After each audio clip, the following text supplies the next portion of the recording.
Do you ever wonder where we go after this? Are you high right now? Do you ever get nervous? It's a new trading day. Welcome to Modern Investing Techniques, episode 80 for June 18th, 2026. I'm Patrick, coming to you from Vancouver. Let's look at what the markets are telling us today and find some opportunities.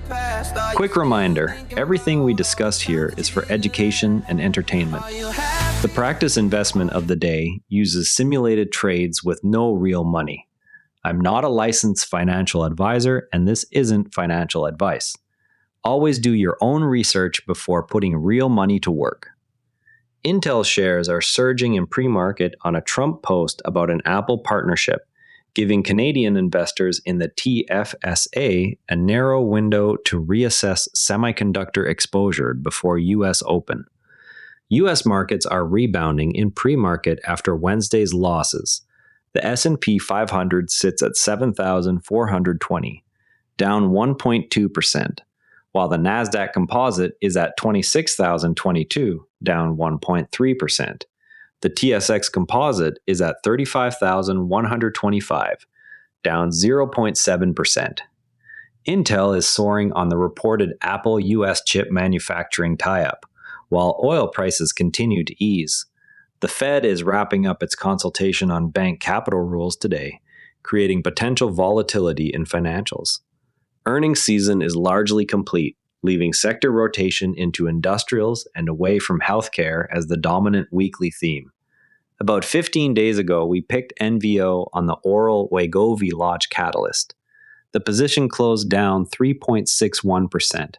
That outcome reminded us that even strong fundamental news can be overridden by broader rotation. Our simulated portfolio shows a cumulative P&L of $396.68 across 34 trades, with cumulative alpha versus the NASDAQ at plus 21.2%. Regulatory approvals for acquisitions can serve as a de-risking catalyst for small cap growth names. Today's approval for Kraken Robotics to complete its Covelia Group purchase removes a key overhang. Management can now focus on integration and revenue synergies in underwater robotics. Investors can implement this by screening TSXV names that have announced deals, then wait for the final regulatory or exchange nod before entering. Use volume above the 20-day average as confirmation. This approach has historically worked best in the 30 to 60 days after approval, when the market prices in the combined entity's growth. The main risk is overpaying if the acquired assets carry hidden liabilities that surface in integration. Set alerts on SEDAR Plus filings and exchange notices rather than chasing the initial announcement pop. This watchlist approach demonstrates how to stay disciplined when a headline creates apparent opportunity but lacks the secondary confirmation required for capital commitment.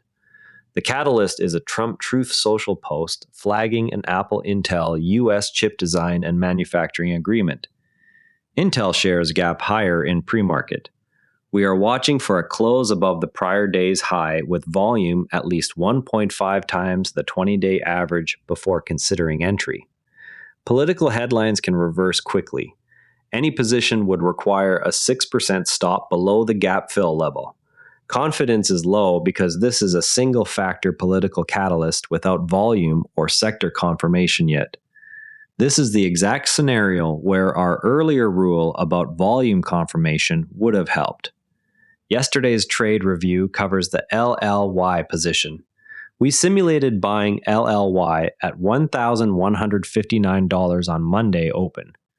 The exit came at $1,160.95 on Friday close. The result was a gain of 0.17%, or $1.68 on a $1,000 position. The small gain came from staying with a high conviction catalyst, but still lagged because sector rotation pulled capital elsewhere. The rule extracted is to require both a fundamental catalyst and a volume spike above the 20-day average before committing capital to healthcare launches. Canadian investors can now trade prediction markets directly through Wealth Simple after years of regulatory barriers. The platform opens exposure to event contracts on elections, economic data, and corporate outcomes. This feature is most useful for TFSA holders who want to add non-correlated return streams without moving assets offshore. The regulatory change ends a long period during which such contracts were unavailable inside registered accounts. Traders gain a direct route to express views on macro events without offshore platforms. Wealthsimple's integration allows these positions to sit alongside equities and ETFs in the same account. BlackRock's monthly distribution announcements for iShares ETFs on the TSX provide a clean data feed for dividend calendars and yield tracking. Investors can use the June 30th payable date and June 25th record date to automate portfolio income projections inside any spreadsheet. The tool helps Canadian investors maintain accurate ACB records for tax reporting. Each announcement lists the exact distribution amount per unit for every iShares fund. The June cycle covers both equity and fixed income ETFs listed on the TSX. Users can import the figures directly into tax software to update adjusted cost-based calculations. Empire Co. reported higher profit and revenue year over year and increased its dividend. The company showed resilience in the Canadian grocery sector amid consumer pressure. Empire raised its quarterly dividend following the Q4 beat. Profit rose from the same quarter last year, while revenue also increased. The dividend hike signals confidence in cash flow stability despite broader retail headwinds. Investors can add EMP.A to a dividend watch list for potential TFSA income allocation on any pullback below recent highs. The stock offers a yield that fits income-oriented registered accounts. U.S. gasoline prices have fallen as oil supply concerns ease following the Iran deal. Prices dropped below $4 per gallon. The decline reduces the energy risk premium that had lifted fuel costs 30% above pre-conflict levels. Supply concerns eased after the diplomatic resolution. Lower pump prices feed into reduced transportation costs across multiple sectors. Trim energy ETF exposure, such as XEG, if holdings exceed target allocation after the recent price relief. The move frees capital for reallocation into sectors showing relative strength. Accenture is taking a majority stake in Dragos and buying Run Zero and NetRise for $4.18 billion. The deals expand its industrial security capabilities. Accenture simultaneously cut its own forecast. Shares fell on the forecast revision even as the acquisition news broke. The combined purchase price totals $4.18 billion across the three cybersecurity assets. Avoid adding ACN until the forecast cut is digested and shares stabilize above the post-announcement low.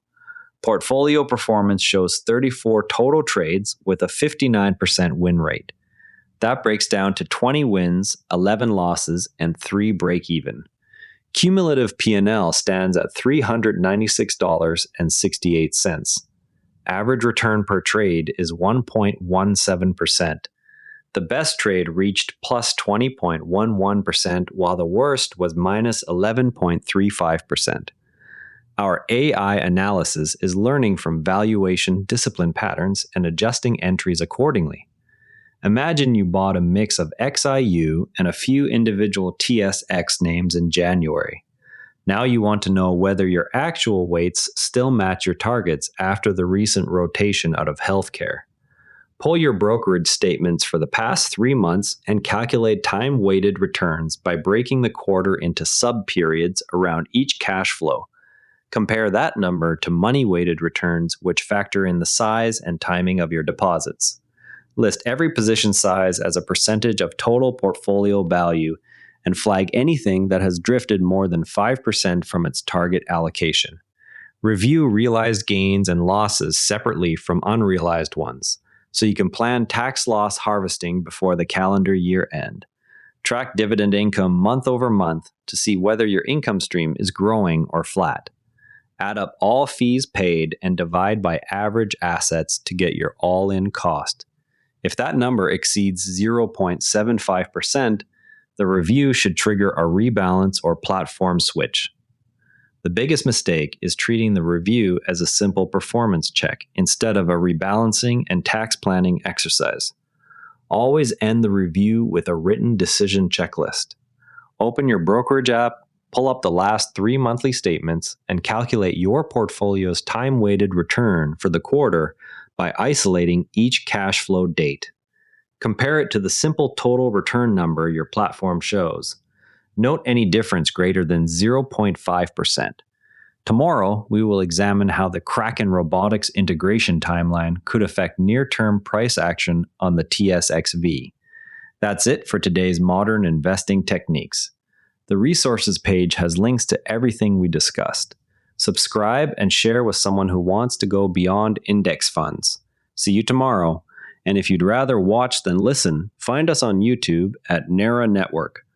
Links in the show notes. And before you go, this show is part of the NARA Network, a family of daily podcasts covering tech, science, markets, and more. If you enjoyed today's episode, give OmniView a listen, a balanced daily world news briefing that takes every side seriously. You can explore the whole lineup at neuranetwork.com. This episode used AI voice synthesis of my voice. Editorial selection and analysis are my own. Do you ever wonder where we go after this? Are you high right now? Do you ever get nervous? Do you ever stay awake, counting sheep like all the time? What's your life like? What's your purpose? When's your birthday? What's your sign? Are you down right now? Are you stuck up in the past? Are you still thinking about all the times that you didn't laugh?